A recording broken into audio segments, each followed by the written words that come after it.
بسم اللہ الرحمن الرحیم۔ السلام علیکم، آپ دیکھ رہے ہیں الف نیوز اور میں ہوں آپ کے ساتھ ماجد علی۔ شامل کرتے ہیں آج کی ہیڈ لائن۔ یوکرینی شہر ماریوپول پر قبضہ، روس نے امریکی عوام نمائندہ گان کے 328 ارکان پر پابندیاں عائد کر دیں۔ یوکرین کا حملہ، روس کا میزائلوں سے لیس بحری جنگی جہاز ڈوب گیا۔ عراقی سرزمین کا ایران کے خلاف استعمال ہونا ناقابل برداشت ہے، ایران نے خبردار کر دیا۔ قومی سلامتی کمیٹی کے اعلامیے میں سازش کا کوئی ذکر نہیں، ترجمان پاک فوج۔ کوئی سازش نہیں ہوئی، امریکہ کی پاک فوج کے بیان کی تائید۔ چینی صدر شی جن پنگ نے دنیا کی سرکردہ خلائی لانچنگ سائٹ کی تعمیر کا حکم جاری کر دیا۔ عالمی پابندیاں، روس کا تیل و گیس سے متعلق اہم اعلان سامنے آ گیا۔ نواز شریف کی وطن واپسی پر گرفتاری کے لیے درخواست سماعت کے لیے مقرر۔ پاکستان اور عالمی منظرنامے سے باخبر رہنے کے لیے الف نیوز کو سبسکرائب کر لیں اور بیل آئیکن کو کلک کرنا نہ بھولیے گا۔ ناظرین، اپنی آراء کا اظہار کمنٹ سیکشن میں لازمی کیجیے گا۔ ہیڈ لائنز آپ نے جانی، اب بڑھتے ہیں خبروں کی تفصیلات کی طرف۔ روس نے یوکرین کے شہر ماریوپول پر مکمل قبضہ کر لیا۔ روسی وزارت دفاع کے مطابق جنوب مشرقی شہر ماریوپول کی بندرگاہ کا کنٹرول سنبھال لیا۔ 1000 سے زائد یوکرینی فوجیوں نے ہتھیار ڈال دیے۔ بحیرہ ازوف کے مرکزی سمندر پر مکمل کنٹرول حاصل ہو گیا۔ دوسری جانب امریکی صدر جو بائیڈن نے یوکرین کو مزید $80 کروڑ کی فوجی امداد دینے کا اعلان کر دیا۔ پیکج میں 11 Mi-17 ہیلی کاپٹر، آرٹلری سسٹم، بختربند گاڑیاں اور جہاز شامل ہیں، جس سے مشرقی یوکرین میں روسی حملوں کو روکنے میں مدد ملے گی۔ یوکرین کے کروز میزائل حملے میں روس کے بحری جنگی جہاز موسکوا کو شدید نقصان پہنچا۔ دوسری جانب روس نے یوکرین پر ماسکو کے حملے کے رد عمل میں دوما کے 328 ارکان کے خلاف امریکہ کی پابندیوں کے جواب میں امریکی عوام نمائندہ گان کے 398 ارکان پر پابندیاں عائد کر دی۔ وزارت خارجہ نے اپنے بیان میں کہا ہے کہ جواباً پابندیاں متعارف کروائی جا رہی ہیں۔ امریکی کانگریس کے ایوان ذیلی کی کمیٹی کی قیادت اور چیئرمینوں سمیت ان افراد کو جاری اقدامات کی بنیاد پر روسی ٹاپ لسٹ میں شامل کیا گیا ہے۔ روس جلد امریکہ کے خلاف نئے اقدامات کا اعلان بھی کرے گا۔ خبر کے اگلے حصے میں بات کرتے ہیں۔ یوکرین کے میزائل حملے سے تباہ ہونے والا روس کا جنگی جہاز بحیرہ اسود میں ڈوب گیا۔ غیر ملکی خبرساں ادارے کی رپورٹ کے مطابق یوکرین نے گزشتہ روز میزائل حملے میں روس کے بحری جنگی جہاز کو نشانہ بنایا تھا، جس سے جہاز کو شدید نقصان پہنچا تھا۔ حملے کے بعد جہاز میں دھماکے ہوئے تھے اور آگ بھڑک اٹھی۔ روس کی وزارت دفاع کے حکام نے بحری جنگی جہاز موسکوا کے غرق ہونے کی تصدیق کر دی۔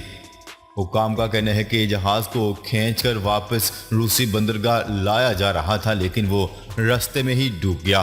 روسی بحری جنگی جہاز کا وزن 12,500 ٹن تھا اور اس پر جدید ترین اینٹی شپ اور زمین سے فضا میں مار کرنے والے میزائل نصب تھے۔ یوکرین نے روسی جہاز کی غرقابی کو بڑی کامیابی قرار دیا ہے۔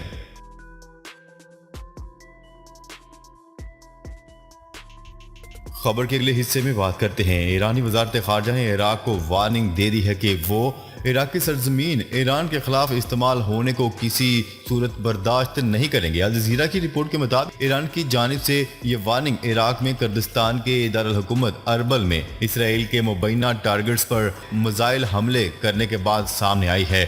وزارت خارجہ کے ترجمان سید خطیب زادہ نے صحافیوں سے بات کرتے ہوئے کہا ہے کہ یہ کسی بھی طرح قابل قبول نہیں ہے کہ ہمارے ایک پڑوسی جس کے ہمارے ساتھ اچھے تعلقات ہیں، اسلامی جمہوریہ ایران کے خلاف خطرے کا مرکز بنے۔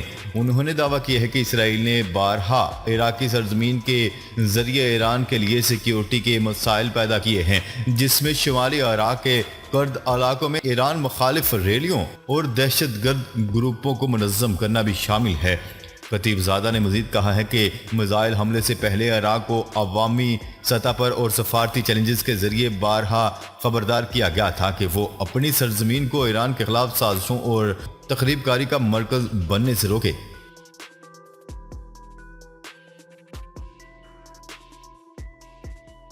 خبر کے اگلے حصے میں بات کرتے ہیں D G I S P R major general Babar Iftikhar کا کہنا ہے کہ قومی سلامتی کمیٹی کے اعلامیے میں سازش کا کوئی ذکر نہیں ہوا، فوج کو سیاست میں نہ گھسیٹا جائے، سازش نہ پہلے کبھی کامیاب ہوئی تھی اور نہ اب ہوگی۔ Director general I S P R major general Babar Iftikhar کا کہنا ہے کہ عوام کی حمایت مسلح افواج کی طاقت کا سرچشمہ ہے، افواہوں کی بنیاد پر پاک فوج کی کردار کشی کسی صورت قبول نہیں۔ فوج کی تعمیری تنقید مناسب ہے لیکن بے بنیاد کردار کشی کسی بھی صورت قابل قبول نہیں۔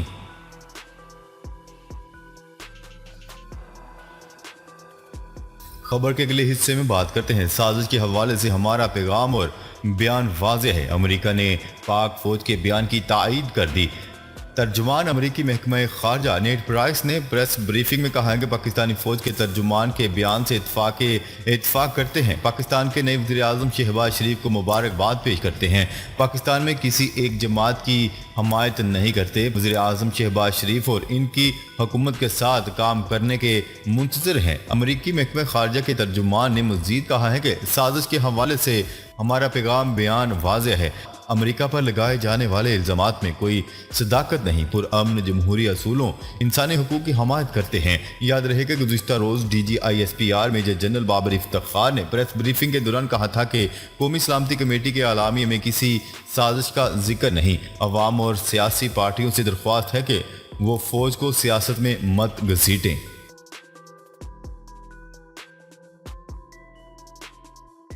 خبر کے اگلے حصے میں بات کرتے ہیں چین کے صدر شی جن پنگ نے ملک کے جنوبی صوبے ہائنان کے خلائی جہازوں کی لانچنگ سائٹ کو عالمی معیار کے مطابق بنانے کی کوششوں پر زور دیا ہے۔ کمیونسٹ پارٹی آف چائنا کی مرکزی کمیٹی کے جنرل سیکرٹری اور مرکزی فوجی کمیشن کے چیئرمین شی نے ان خیالات کا اظہار وین چیانگ کی خلائی جہازوں کی لانچنگ سائٹ کے معائنہ جاتی دورے کے دوران کیا۔ صدر شی جن پنگ نے لانچنگ سائٹ پر تعینات عملے کے تمام ارکان کو مبارکباد پیش کی اور ان سے کہا ہے کہ وہ اپنی ذمہ داریوں کو احسن طریقے سے ادا کرتے ہوئے جدت کو اختیار کریں اور نئی کامیابیاں حاصل کرنے کے لیے جرت کا مظاہرہ کریں۔ لانچنگ سائٹ پر بریفنگ کے دوران صدر شی جن پنگ نے لانچنگ ٹاور اور دیگر سہولیات کا معائنہ کیا اور انہوں نے لانچنگ سائٹ سے خلا میں بھیجے گئے کلیدی خلائی مشنز کو سراہا۔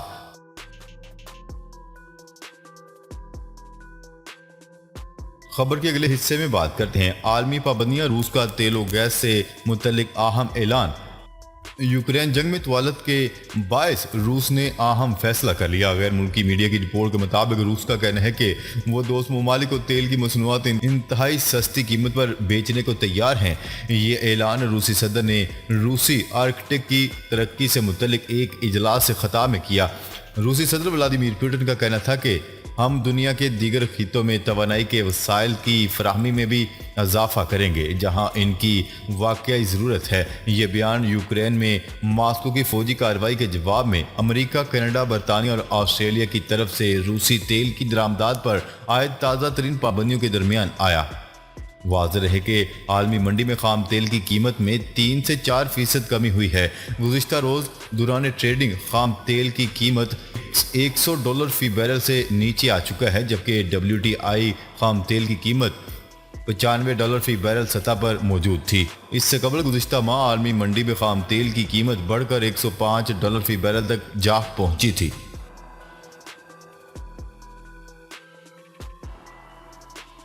خبر کے اگلے اور آخری حصے میں بات کرتے ہیں نواز شریف کی وطن واپسی پر گرفتاری کے لیے درخواست سماعت کے لیے مقرر۔ اسلام آباد ہائی کورٹ نے مسلم لیگ نون کے قائد میاں نواز شریف کو سفارتی پاسپورٹ جاری کرنے سے حکومت کو روکنے اور وطن واپسی پر انہیں گرفتار کرنے کے لیے درخواست سماعت کے لیے مقرر کر دی۔